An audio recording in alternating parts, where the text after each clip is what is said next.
잘 안 미치니까 내가 여기에다가 이렇게 상점을 열면, 가게를 열면 이 가까이 있는 사람들은 A가 아니라 나한테 와서 내가 장사가 좀 되겠구나. 그런 식으로 생각하는 사람들이 있단 말이에요. 이해돼? 좀 다르죠? 자, 이제 그 다른 점을 우리 구체적으로 한번 이야기를 해볼게요. 얘를 1번이라고 그러고 얘를 2번이라고 그럴게요. 딱 두 가지밖에 없어요. 자, 그래서 볼게요. 첫 번째 방법은 등질 지역이라는 게 있어요. 등질 지역. 자, 왜 등질 지역이냐면 같을 등자, 성질할 때 질자예요. 성질이 똑같은 곳을 한 장소로 붙은 거예요. 한 지역으로 붙은 거예요. 자, 무슨 소리냐면 우리가 상업지역이라고 하는 상지에 가서 보면 우리가 상업이라고 인식을 하지만 전부 다 상업 건물만 있는 거 아니죠.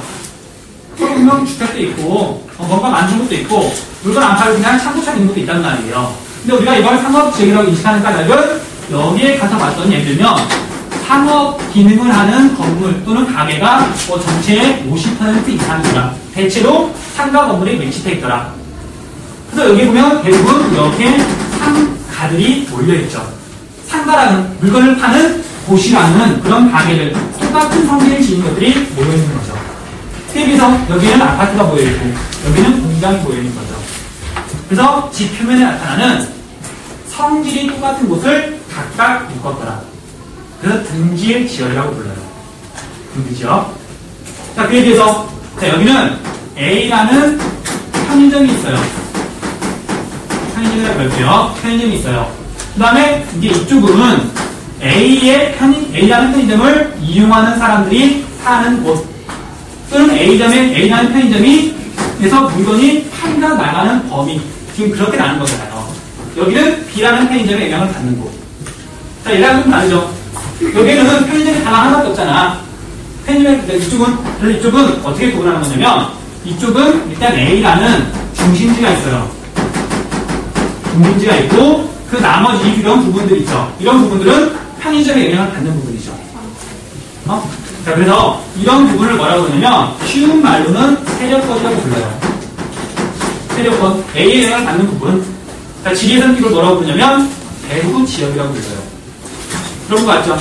중심지와 배후지. 그래서 주변에 어떤 재화와 서비스를 제공하는, 주변에 어떤 기능을 하는 곳, 중심지의 기능을 받아서 서비스를 이용하는 곳, 세력권 또는 배후 지역. 자, 그래서 여기는 A의 세력권, A의 배후 지역이에요.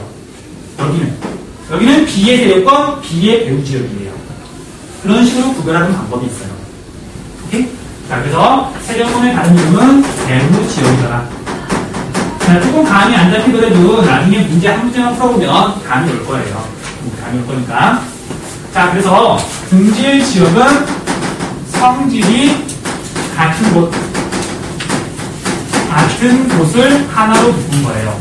예를 들어보면은, 자, 여기처럼 사람들이 땅을 어떤 식으로 이용하느냐. 토지 이용 또는 사람들의 문화가 어떻게 되느냐. 문화권 또는 종교가 어떻게 분포되어 있느냐. 종교 분포 같은 것들이 바로 등질 지역으로 해서 나누는 거예요. 자, 이슬람교 지역, 기독교 지역. 자, 우선 이슬람 지역에 간다 하더라도 전부 다 이슬람은 교만 믿는 건 아니잖아요. 근데 대체로 이슬람이라고 하는 공통된 성격이 나타나기 때문에 이슬람권 그런 식으로 나누잖아요.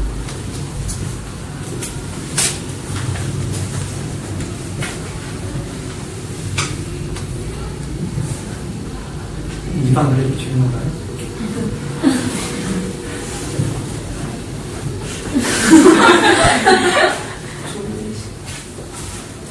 그래도 여러분들은 11번에 비하면 정말 환경이 너무너무 좋을 거야. 아까 계속 5교시라고 했잖아. 5교시보다 7교시가 낫지 않아? 얘기 들어줘. 5교시 진짜 재밌잖아. 애들만 비기니까 사진도 너무 졸려가지고 어떻게 써는지 기억이 안 나. 자, 그 다음 볼게요. 자, 이게 1번 방법이에요. 그 다음 2번 방법은 기능 지역이라고 말하는데, 기능 지역. 자, 왜 기능 지역이냐면, 중심지가 어떤 기능, 어떤 서비스를 주변에 제공하죠. 그 기능이 미치는 곳과 미치지 않는 곳을 지금 이 경계를 따라서 구분한 거잖아요.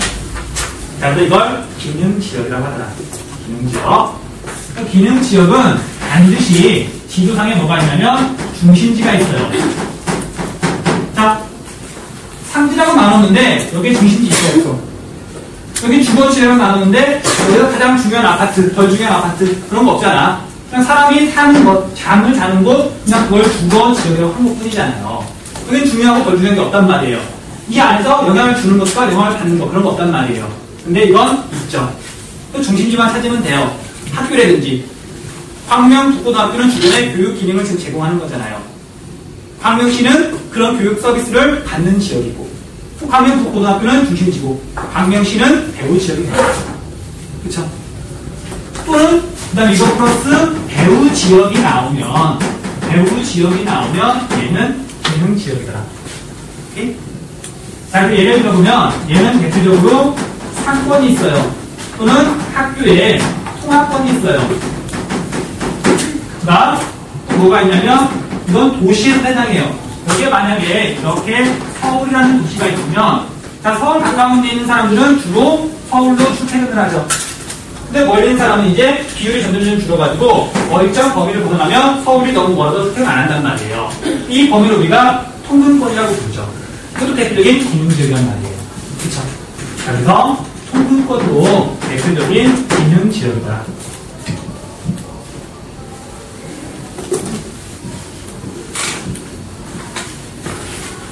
이해했으면 이해했다는 그 반응을 보여주면 안 될까?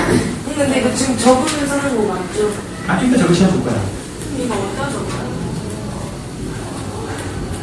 부지런해. 책이 없는 거예요?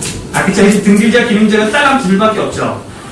근데 말했다시피 교재가 완벽하지 않아서 정리할게요. 자, 선생님이 수업을 어떤 근거를 가지고 판단하냐면 제일 좋은 건 기출문제를 분석하는 거예요. 여러분들은 아직 능력이 안 돼서 배우지 않아서 기출문제를 분석을 잘 못하잖아. 선생님은 이거 가지고 밥을 먹고 사는 사람이기 때문에 최근 5개년간 모든 문제를 풀어보면서 그걸 나름대로 지금 정리를 한 거란 말이에요. 물론 여러분들도 어떤 문제집을 사면 그렇게 개념별로 정리가 쭉 되어 있죠. 여러분들은 정리가 되어 있는 거 이렇게 풀지만 선생님은 실제로 정리를 다 했어요. 문제들 일일이 개념별로 다 나눠도 보고 문제도 다 풀어보고 해설도 다 해보고 그걸 판단 기준으로 해서 얘랑 문제가 나오는데 그래서 이렇게 쓰는 용어들 있죠. 또는 얘들 있죠. 여러분들 실제로 지금까지 나왔던 기출문제에서 뽑아낸 거란 말이에요. 근데 이 문제는 참 선생님 오기 전에 누가 만들어놓고 간 거라고 쓰는 거긴 한데 얘는 2003년도에 초판을 만들고 조금씩 업데이트를 했더라고요. 그러다 보니까 이미 6년 전 그때 만들어 놓고 업데이트는 사실 별로 안 돼 있어요. 그럴 수밖에 없잖아. 사람이 한번 만들어 놓으면 있는 거 쓰면 그만이니까. 그래서 판단 기준 여러분들이 판단할 때 선생님이 수업하는 게 중심이에요. 그래서 노트를 마련해가지고 노트에다 필기해야 돼요. 지금 얼마 안 남았으니까 다음 시간부터 노트 가져오세요. 끝낼게요. 아직 이제 설명이 다 된 건 아닌데 자, 여러분들 쉬는 시간도 지켜줘야 돼. 그래서 앞으로 선생님이 정말 여기서 끊으면 맞을 것 같다. 그런 상황만 아니라면 정확한 시간에 끝내도록 할게요. 자, 우리 질문.